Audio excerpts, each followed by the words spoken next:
Hi అండి. నేను మీ ధన సోమేష్ వంటిల్లు ఫ్రెండ్స్. ఈరోజు అరటికాయ బజ్జీ అయితే వేసుకోబోతున్నా.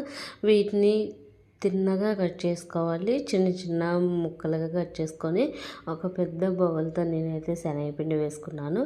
కొద్దిగా వాము, కొద్దిగా జీలకర్ర, కొద్దిగా ఒక టేబుల్ స్పూన్ అయితే సాల్ట్ తీసుకున్నాను. దాని అంతటిని బాగా కలుపుకొని ఇప్పుడు స్టవ్ ఆన్ చేసుకొని ప్యాన్ అయితే పెట్టుకున్నాను. అందులో డీప్ ఫ్రైకి సరిపడా ఆయిల్ అయితే వేసుకున్నాను.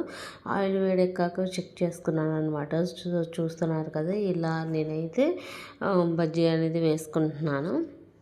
సో బజ్జీ అనేది మనకైతే ప్రిపేర్ అవుతుందన్నమాట. చాలా టేస్టీగా ఉంటాయండి. ఎక్కువ ఇంగ్రీడియంట్స్ కూడా అవసరం లేదు, చాలా బాగుంటుంది. ఫైనల్లీ నేనైతే దీనికి ఫైనల్ టచ్ కూడా ఇస్తానన్నమాట. సో అరటికాయ బజ్జీ ఎప్పుడైనా ట్రై చేయాలనుకుంటే ఇలా ట్రై చేయండి. చాలా టేస్టీగా ఉంటుంది అనమాట. సో చూస్తున్నారు కదా, మనకి అరటికాయ బజ్జీ అయితే రెడీ అయిపోయింది. దీనికి కొద్దిగా టమాటీ సాస్ నేనైతే యాడ్ చేసుకున్నాను.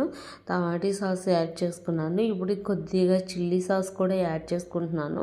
ఈ రెండింటితో కాంబినేషన్ సూప్